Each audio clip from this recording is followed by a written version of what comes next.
कांग्रेस अध्यक्ष राहुल गांधी बराबर मेहनत कर रहे हैं। पहले तो भारत जोड़ो न्याय यात्रा उन्होंने निकाली। हम इस वक्त उत्तर प्रदेश की राजधानी लखनऊ में हैं और भारत जोड़ो यात्रा कल 20 तारीख को लखनऊ आने वाली है। राहुल गांधी के आगमन में स्वागत में बहुत सारे कार्यकर्ता, बहुत सारे लोग उनको बराबर उनके लिए मेहनत कर रहे हैं, होल्डिंगें लगा रहे हैं, बराबर उनकी आने की खुशी में, उनके स्वागत में बराबर मेहनत करें। हमारे साथ हैं शावेज जी जो कि कांग्रेस में, हम उनसे बात कर लेते हैं क्या पद है कांग्रेस में और क्या मेहनत करी है और भारत जोड़ो न्याय यात्रा से क्या फ़र्क पड़ रहा है लोगों को, पूरी बात होगी। शावेज जी, क्या कांग्रेस में आप क्या पद रखते हैं? लखनऊ शहर का अल्पसंख्यक का अध्यक्ष हूँ जी। ये जो भारत जोड़ो न्याय यात्रा है राहुल जी की, ये न्याय यात्रा से पहले हमारे यूपी जोड़ो यात्रा थी जो कि सहारनपुर होते हुए लखनऊ में उसका समापन था।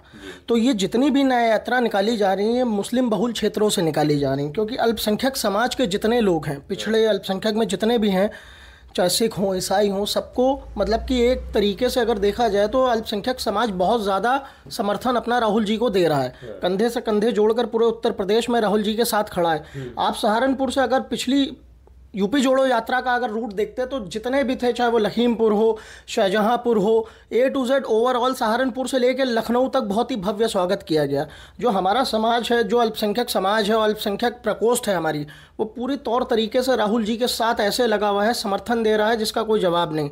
और आने वाले समय में जैसे अभी 16 तारीख को एंटर हुई थी यूपी में राहुल जी की भारत जोड़ो न्याय यात्रा, अब कल 20 फरवरी को यहाँ पे घंटा घर आ रही है। तो लखनऊ आगमन पर राहुल जी का इतना भव्य स्वागत करेगा अल्पसंख्यक समाज कि देखने लायक होगा। जैसे ये उत्तर प्रदेश में मैं बता रहा हूँ कि आने वाले समय में जितना अल्पसंख्यक है, इतनी मतलब कि पूरा अल्पसंख्यक उत्तर प्रदेश का, सिर्फ मैं आपको बता रहा हूँ, उत्तर प्रदेश का अल्पसंख्यक राहुल गांधी जी के साथ है। और आने वाले समय में जो उत्तर प्रदेश में बदलाव होगा, हिंदुस्तान तो छोड़िए, उत्तर प्रदेश में ऐसा बदलाव आएगा कि वहाँ से देखने लायक होगा। इससे भाजपा डर जाएगी और बहुत डरी हुई पहले ही से है। देखिएगा कल जैसे ही आती है पूरा आपको जनसैलाब उमड़ा दिखेगा न्याय यात्रा में और राहुल जी के साथ लोग कंधे से कंधे मिलाकर खड़े हैं। लोग बताते हैं भारतीय जनता पार्टी को फेस कर सकते हैं तो राहुल गांधी ही फेस कर सकते हैं, मगर कहीं ना कहीं राहुल गांधी का जो पार्टी का कोई अकाउंट सीज हो जाने की बात चल रही है, बराबर खबरों में आ रहा है, मेन स्ट्रीम मीडिया में आ रहा है। तो ये क्या लग रहा है, भारतीय जनता पार्टी क्या सच में डरती है राहुल गांधी? जाहिर सी बात है, आपने देखा होगा पूरे हिंदुस्तान में जहाँ जहाँ से यात्रा निकल रही है वहाँ से कई जगह विरोध भी हुआ राहुल गांधी जी का, लेकिन विरोध के चक्कर में आपने देखा होगा जहाँ पे भी विरोध किया गया है, राहुल गांधी जी ने उनसे बहुत ही प्यार मोहब्बत से मिलकर उनको समझाया है और उनसे लोगों से मिले जितने भी विरोधी हैं। जहां काले झंडे दिखाए गए, जहां पे नारे लगाए गए, वहां पे भी राहुल गांधी जी ने उन्हें बहुत मोहब्बत से ट्रीट किया। भीड़ में वो निकल गए राहुल गांधी जी, उन्होंने अपने आप की परवाह नहीं करी, भीड़ में निकल गए और निकल करके जहाँ पे जय श्री राम के SR के नारे लग रहे थे वहाँ पर लोगों से बात की उन्होंने और बराबर उनको दिखाया, जैसे वीडियो में दिखाया गया, बराबर वो मोहब्बत बांटते हुए निकल रहे हैं।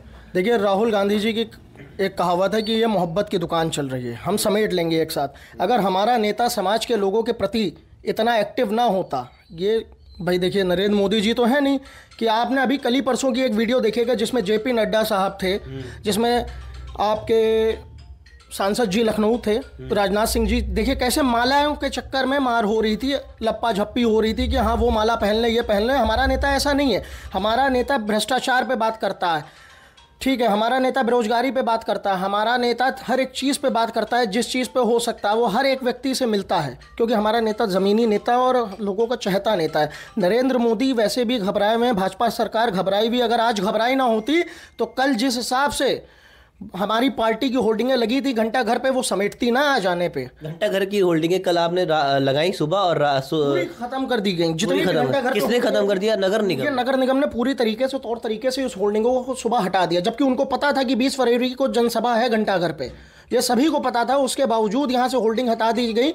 ये डर नहीं तो क्या है ये बताइए? भारतीय जनता पार्टी बहुत तौर तरीके से मतलब कि अपने पूरी तरीके से डरी और घबराई हुई है।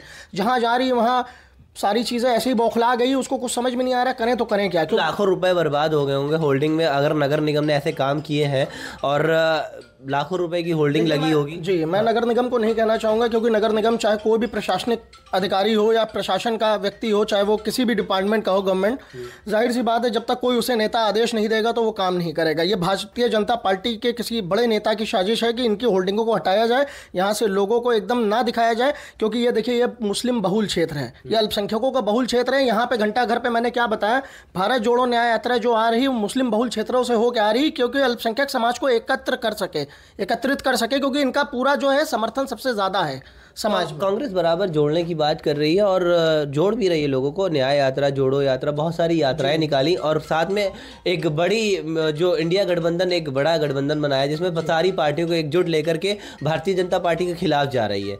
मगर एक तरफ देखा जा रहा है कि इंडिया गठबंधन में अभी कोई मेन चेहरा निकल करके नहीं आ रहा जो पीएम का चेहरा बनेगा। तो क्या लगता है आपको इससे विपक्ष पे? देखिए, ये सभी जानते हैं कि आने वाले भावी प्रधानमंत्री माननीय राहुल गांधी जी हैं। ये गठबंधन के प्रत्याशी जो भी होंगे वो भी जानते हो, गठबंधन में जितनी भी पार्टियां होंगी सब जानती हैं, क्योंकि उनसे बड़ा हिंदुस्तान में दूसरा लीडर कोई नहीं है। लोग कह रहे हैं विपक्ष में कोई चेहरा ही नहीं है। विपक्ष में राहुल गांधी से बड़ा चेहरा है ही नहीं। अगर विपक्ष में चेहरा ना होता तो राहुल गांधी जहां जहां से निकल रहे हैं इतना जनसैलाब कैसे उमड़ पड़ता, आप खुद बताइए।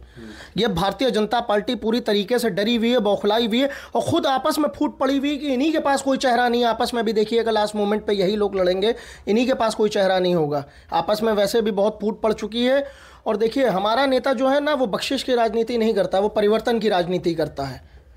तो ये भारतीय जनता पार्टी से वो शिलान्यास करना, आपने देखा होगा इनॉग्रेशन करती है। बनाया किसने? उद्घाटन इनका काम है, नाम इनको लेना है, क्रेडिट इनको लेना है, काम कोई और करता है। तो इनके पास जुमलेबाजी के अलावा कुछ बचा नहीं। इनसे लोग, आपने आजकल के समाज में लोग देखे होंगे, इनकी तरफ कोई जा ही नहीं रहा। राहुल गांधी के लिए लोग इतना अट्रैक्ट है, इतना क्यों है? क्योंकि वो ऐसा नेता है बिना किसी मतलब के लोगों के लिए चल रहा है। वो अपने देश को बचाना चाहता है, चीज़ों से छुड़ाना चाहता है। अब देखिए, हंगर इंडेक्स में हमारा देश कितना पीछे हो गया, 118वें 119वें नंबर पे है। भुखमरी में देखिए 34% हिंदुस्तान की जनता सड़कों पे सोती है। ये हमारा देश तरक्की कर रहा है और गिर रहा। आप बताइए। तो लोग, भारतीय जनता पार्टी बराबर बता रही है हम 80 करोड़ लोगों को राशन दे रहे हैं और मोदी की गारंटी इस बार 24 में जीत जाता है तो 5 साल और फ्री राशन देंगे। बिल्कुल, ये जो 5 किलो राशन का मुद्दा है, ये अच्छा आप ये बताइए, जितने भी बड़े परिवार हैं, ये कहते हैं परिवारवाद तो सबसे ज़्यादा भाजपा में अगर देखा जाए। और ये 5 किलो राशन इसलिए लोगों को दे रहे हैं, गरीबों को, कि वो कुछ काम ना कर सकें, वो मेरे अधीन बनकर रहे। 14 से पहले लोगों को राशन नहीं मिलता। नहीं, 14 से पहले देखिए, 14 से पहले की क्या बात है, क्या नहीं। 14 से पहले लोगों को रोजगार तो मिलता था। नहीं, राशन मिलता था, क्राइम रेट तो कम था, राशन मिलता था। राशन की जो दावे कर रहे हैं भारतीय जनता पार्टी और मोदी सरकार के 5 साल और राशन बांटेंगे, तो क्या 14 आपकी सरकार 14 में राशन नहीं देती थी? देखिए, 14 की तो मुझे बात पता नहीं, जो सच्चा